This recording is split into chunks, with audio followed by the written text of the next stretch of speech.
Oi, gente! Um prazer estar aqui com vocês, começando o nosso primeiro episódio do Descomplica Ped, com a tia Gladma, e nós vamos ter a participação de outros colegas pediatras, nós vamos ter a participação de alguns alunos do curso de medicina, e eu espero que esse projeto ele dure assim, anos e anos, tá bom? Então, para começar o nosso primeiro episódio, hoje nós vamos falar sobre uma doença que tem acometido muitos bebês e tem trazido muita aflição para as mamães. Nós vamos falar sobre a bronquiolite viral aguda. Então, o que é a bronquiolite viral aguda? Ela é uma doença de vias aéreas inferiores, do trato respiratório inferior, que acomete principalmente os bebezinhos menores de 2 anos, que são os lactentes. Então, quanto menor a idade dessas crianças, mais grave é a bronquiolite. Mas nós temos bronquiolites, casos leves, moderados e graves. Então, a bronquiolite, ela é causada por vírus. Então, ela é chamada de BVA, bronquiolite viral aguda. Vários vírus podem provocar essa doença, mas o principal vírus que provoca essa doença chama-se vírus sincicial respiratório. E nós temos aqui que ficar atentos porque alguns fatores de risco podem estar presentes e essas crianças podem ficar graves com mais facilidades. Quais são essas crianças? Os prematuros, principalmente menor do que 32 semanas, os recém-nascidos de baixo peso, extremo baixo peso, crianças pequenas para a idade gestacional, PIG, ou que tiveram CIUR, aquelas gestantes que expõem o feto intraútero ainda ao tabaco, elas têm mais chance de fazer bronquiolite viral aguda, os desnutridos e aquelas crianças que têm alguma comorbidade. Por exemplo, as crianças cardiopatas, neuropatas, sindrômicas, Então, que tem alguma doença de base, elas são crianças que vão ter um fator de risco aumentado. Então, para isso que nós temos que ficar muito atentos. Então, se você pega uma criança com um quadro clínico de bronquiolite e tem um fator de risco, elas são crianças que podem se agravar mais rápido. E para a gente falar sobre o quadro clínico dessa criança com bronquiolite, como que é? Geralmente, nos 3 últimos dias, essa criança ela está gripadinha, com o narizinho escorrendo, uma coriza e uma febre. E essa febre não é uma febre muito alta, é uma febre mais baixa, tá? Não é uma febre de 41, 42 graus. Às vezes é uma 38, 37,9, 38,2, narizinho escorrendo. Aí você nota que esse bebezinho começa a apresentar uma tossezinha seca. Então, interessante a gente prestar atenção nisso, porque se a criança ela tem tosse, a gente vai fazer lavagem nasal. Mas se ela tem tosse, principalmente a criança menor de 2 anos, e episódios febris, ela já tem que procurar o atendimento médico, ou o pediatra, ou a unidade básica de saúde, tá bom? Então, quando você vê esse bebezinho, às vezes a própria mãe já vai te falar, olha, eu acho que o meu neném tá chiando. Será que ele tá com bronquite? Será que o meu neném tem asma?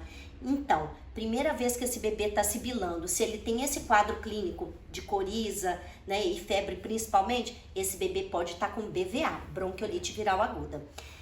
Então, você tem que procurar o pediatra. O pediatra vai examinar o seu bebê, Se for um bebê que estiver muito cansadinho e tiver algum fator de risco, ele vai ter que procurar o atendimento no hospital. Por quê? Porque esse bebezinho talvez vai precisar de oxigênio. E a bronquiolite viral aguda, gente, assim, o que a gente tem que ficar atento é aos sinais de alarme, os sinais de alerta, de quando essa bronquiolite está ficando grave. Por quê? A maioria das vezes nós vamos tratar esses bebezinhos em casa mesmo, com lavagem nasal, sintomáticos, acalmar a família. Veja bem, o bebê já está com os bronquíolos, que é lá no finalzinho do trato respiratório inferior, fechando, dificuldade de troca de ar, dificuldade dele conseguir oxigênio. Se a família fica muito nervosa, muito agitada, ou quem está acompanhando esse bebê, mais esse bebê vai chorar, mais esse bebê vai ficar estressado. Se o profissional da área da saúde também desespera, esse bebê também vai ficar mais estressado. Então, nós precisamos de calma, nós precisamos que esse bebê se sinta bem tranquilo, porque não é fácil essa falta de ar que acontece nessa fase, tá? Da bronquiolite viral aguda.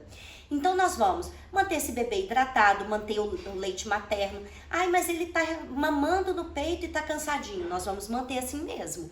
né? Porque leite materno é vida. Ah, mas o meu bebê bebe fórmula, então ele vai beber a fórmula, né? Então, por isso que nós temos que saber quais são os sinais de alerta. Quando é que eu preciso correr para uma emergência com meu filho com bronquiolite viral aguda? Primeiro, você já passou pelo pediatra de confiança ou pelo médico de confiança, né? Então, se ele te orientou, é uma bronquiolite viral aguda, leve, você vai fazendo o tratamento em casa, né? Agora, manter o bebê hidratado, manter a lavagem nasal, manter o sintomático se necessário, né? Estar sempre conversando com o pediatra. Agora, se ele tem algum desses sinais de alarme, você vai correr para o hospital com esse bebê. Quais são os sinais de alarme? Uma febre muito alta, persistente, algum movimento anormal que você observar no seu bebê, porque pode ser uma convulsão febril. O bebê está mamando muito pouco, está fazendo pouco xixi, pode ser um sinal de desidratação. O bebê aumentou o esforço respiratório, a gente chama de balancinho, né? Ele respira muito rápido, então ele pode ficar taquipneico ou até mesmo taquidispneico. Então ele pode ter retração de fúrcula external. Quando ele respira, isso aqui afunda muito, isso é um sinal de gravidade. Tiragem subcostal ou intercostal entre as vértebras afunda muito, esse bebê respira muito rápido, com a frequência respiratória muito rápida e afunda, né, as costelinhas. Ou se esse bebê tem alguma comorbidade, por exemplo, se ele é cardiopata, já é grave por si só. Então é um bebê que tem que tratar uma bronquiolite, pelo menos em observação por 24 horas no hospital, porque ele pode evoluir mais grave.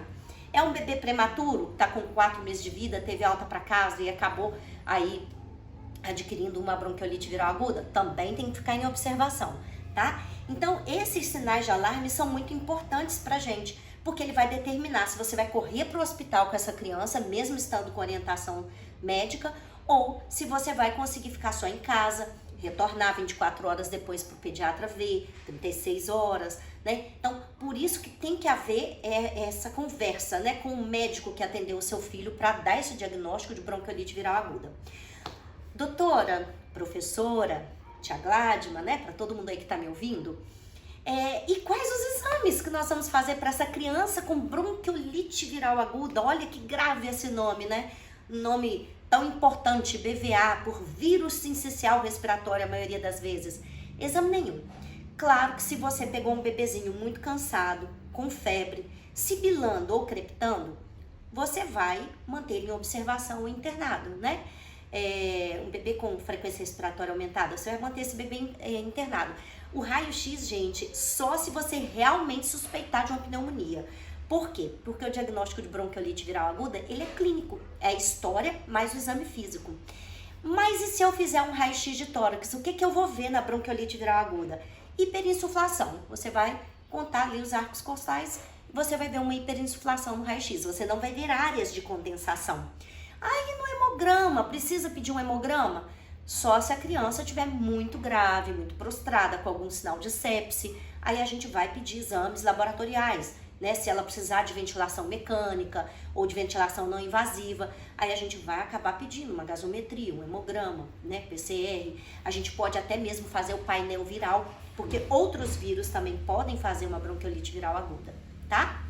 Então, gente, pra gente concluir, bronquiolite viral aguda, nós não precisamos de muitas medicações. Na verdade, nós quase não precisamos de medicações, né? Então, claro que se você fizer um painel viral, vier ali um H1N1, você tem um tratamento específico, né? Se tiver um raio-x com pneumonia bacteriana, você vai tratar essa pneumonia bacteriana. Mas lembrando que, infelizmente, beta-2, montelukast, corticoide, são tratamentos que não temos comprovação. Então, o tratamento é aquilo que eu disse, sintomáticos, acalmar a família, acalmar o bebê, deixar o bebê o mais confortável possível e avaliar a necessidade de oxigênio, ou por catéter nasal, ou por RUD, que é o capuz de oxigênio, ou uma ventilação não invasiva nos casos mais graves e nos casos muito graves, a ventilação pulmonar mecânica. Tá bom? Espero que vocês tenham gostado. A partir dessa semana nós teremos vários temas aqui para vocês. E quem tiver dúvida pode me perguntar aí, por favor, se inscrevam aqui no canal, tá? Para que esse projeto vá para frente. Passa esse link do canal para outras pessoas. Comente. quando você começa a assistir o vídeo, que você clica lá no gostei e comenta alguma coisa, nem que seja um emoji, a gente já consegue que esse vídeo seja passado para outras pessoas. E esse é o nosso intuito aqui e eu quero agradecer a todos vocês por isso. Só para lembrar, chequem as redes sociais na descrição do vídeo, tá? Vocês podem também me seguir lá no Instagram. Eu tenho TikTok também, que eu ainda não sei mexer muito bem, mas eu estou aprendendo. E eu quero estar com vocês aqui nessa rede também, tá bom? Um beijo e até breve.